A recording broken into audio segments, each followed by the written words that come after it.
What's up, guys? It's Corey from SuperKamiGuru9000 and welcome to my review of Naruto Shippuden, episode 254. I hope you're ready for some exciting stuff this week because it's the big return of the greatest Naruto character ever created. That's right, it's Condor, the ninja ostrich.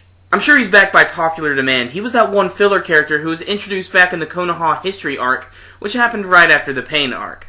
The episode itself is very simple. The war is getting ready to go underway, and they have to find a way to distract Naruto from finding out about it. So, they decide to give him a fake S-rank mission, where he has to categorize all of the giant animals on this giant turtle island, by the way. Does that make it a ninja turtle? Plan, however, does not go all that smoothly, as he runs into a giant gorilla by the name of King, who happens to be having it out with a bunch of other giant animals, a koala, a hippo, and a penguin.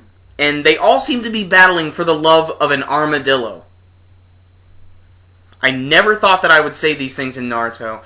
Anywho, a lot of this is some very fillerish moments, and it goes by fairly quickly, but it feels like it goes on forever. So after some shenanigans with Condor the Ninja Ostrich, we have a stark contrast. We immediately go back to Madara's hideout, where him and Kabuto are just sort of chilling. And we learn some really important things, in particular about Zetsu. For one, Kabuto actually wants to go to the island because he wants to gain Madara's trust by capturing Naruto and Killer Bee. But he also has an interest in Yamato because he has the first Hokage cells. He says that he can use these cells in his research, and if not, he'd like to actually have a bit of Zetsu. And this is, of course, just more clues to what Zetsu actually is. And this shocks Madara because he's like, wow, Kabuto knows freaking everything about everything. Well, I might as well show him my underground secret base, which happens to hide the giant Geto Mazo statue. But that's not all. The Geto Mazo statue happens to have a freakish clone of the first Hokage sticking out of it like Han and Carbonite. Apparently the Geto Mazo statue has another function other than sucking out the chakra of the tailed beasts.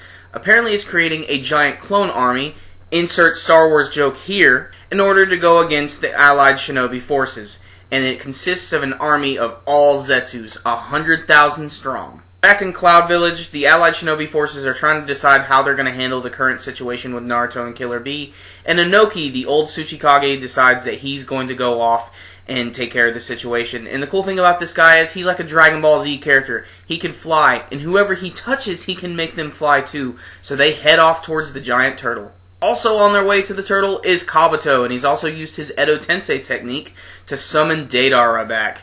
And Deidara is back in full force when he actually places the kunai inside of his head and he gains his life force back. You can actually see how he comes from being decrepit and then looking young again, except that it is still affecting his eyes. But Kabuto still has full control over him, and things look pretty good here. That is, of course, until the Tsuchikage just appears out of nowhere and just punches Kabuto, and this is awesome. But this was all a trick by Deidara. It was a clay bomb. It explodes. It was awesome, and that's the end of the episode. So Condor the Ninja Ostrich is definitely an awesome character.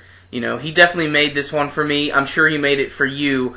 And because of him, this is easily a 10 out of 10 episode. But in all fairness, the Condor stuff went by really, really quick. And it is definitely different from how it happened in the manga. They're adding a few little things here. And there were a lot of little things I didn't mention. You can actually see at the beginning of this episode, Guy is actually hurting a lot from using all of the gate techniques. And whenever you touch him, it hurts him. And there's this one quick scene where Killer Bee's just constantly poking him, and Guy's just like screaming in pain. I thought that was kind of funny.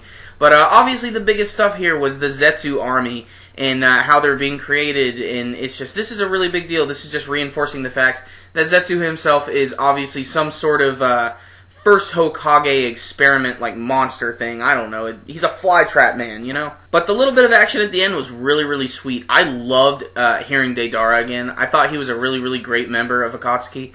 And, you know, I'm glad his voice actor is back. It's great to hear Kats again and then see a big explosion. It's very satisfying. But obviously, the Tsuchikage is awesome, the way he can fly, and that punch he did on Kabuto, that was a great cut. That was really unexpected. Even when I read that in the manga, I forgot that was coming up, so that caught me off guard, and I was just like, oh, that was awesome. So, all in all, this was a pretty decent episode. It covered a couple chapters in the manga, so it went pretty quick, and they still managed to sprinkle in a little bit of filler with that freaking ostrich. So, all in all, it was an entertaining episode, so I'm going to have to give it a 7.5 out of 10. The only thing that's dragging it down a little bit is some of that ridiculous animal action, but otherwise a lot of really important things happened in this episode. So if you're following the series, make sure and check it out. You know what I think, but what do you guys think? Let me know what you thought about this episode with your comments below. And if you liked this video, make sure and give it a thumbs up. It's great motivation for me. It helps me make some great videos for you guys. That concludes my review today, guys. SuperKamiGuru9000, out.